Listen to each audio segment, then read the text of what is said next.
Hello, beautiful people. Welcome. This is Bart. Today we are going to start the project of me reading books and then summarizing them lesson by lesson. So the last book that I've read was Win Friends and Influence People by Dale Carnegie.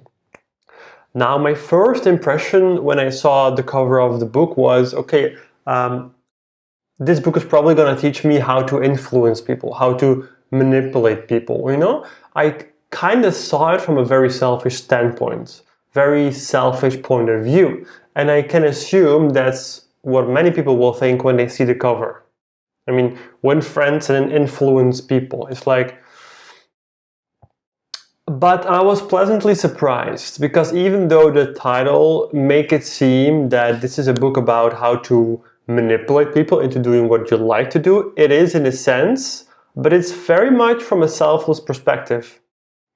And that was a really nice and pleasant surprise. So what I'm going to do is I'm just going to simply go through a few lessons per video. And the first rule of the book is that you cannot win an argument. So it's better to avoid arguments at all.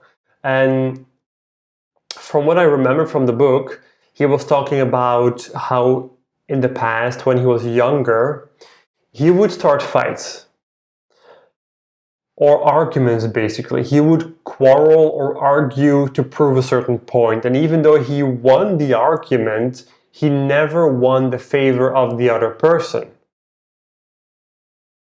Because if you win an argument, the other person that loses that argument kind of feels defeated.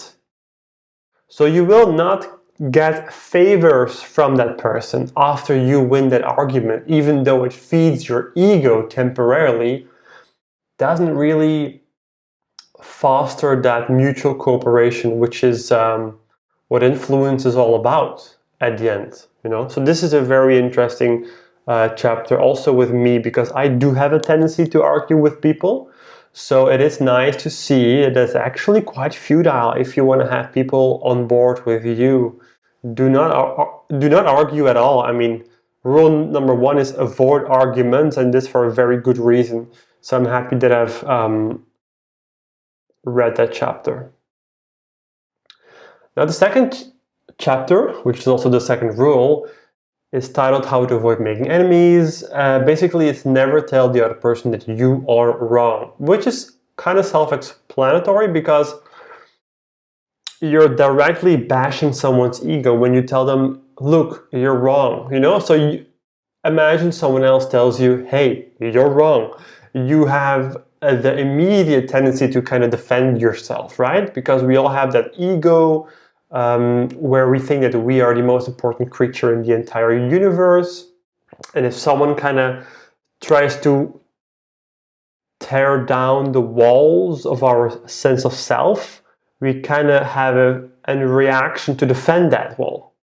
And by going into that ego part of ourselves, we respond in a very violent way or very aggressive way, in a way that's very protective. Because that's ultimately the purpose of the ego, is to protect the sense of survival, to protect you and to guarantee survival. So any threats to that survival will be either violently opposed or, I mean, the whole deal with the ego, right? So never tell the other person you are wrong.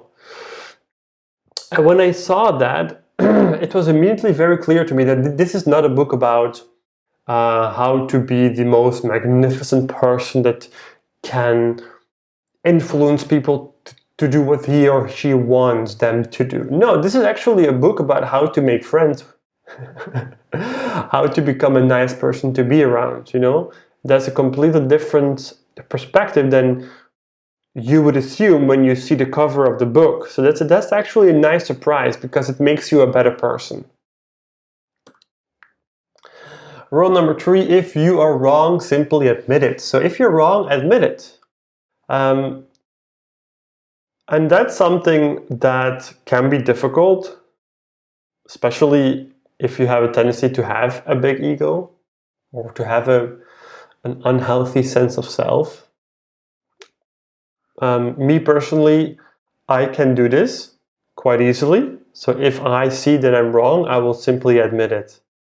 That's something that I've learned by growing up with a certain father figure that was quite domineering and authoritative, is that you kind of learn to find that balance between being overtly assertive and between not standing up for yourself. There's this fine, delicate balance of being humble enough to admit that you're wrong when you are in fact wrong. I love this rule. I believe I'm fairly good at it, but it's a gem because it opens up the other person. When you admit to someone, hey, look, I did this and I was wrong, it kind of opens up the other person, you know? Then rule number 4 is a drop of honey, which is basically symbolizes how we can start a conversation with a drop of honey by entering a room or a conversation in a friendly way, by feeling friendly, perhaps by smiling, by feeling good, you will portray that feeling of goodness. And that's how you can start a conversation with a drop of honey. So basically, this basically means that by starting a conversation in a good way, in a warm way, you immediately are halfway there. You know, that's the message. A drop of honey. When you start with a drop of honey, you're already halfway there. Begin in a friendly way. You know?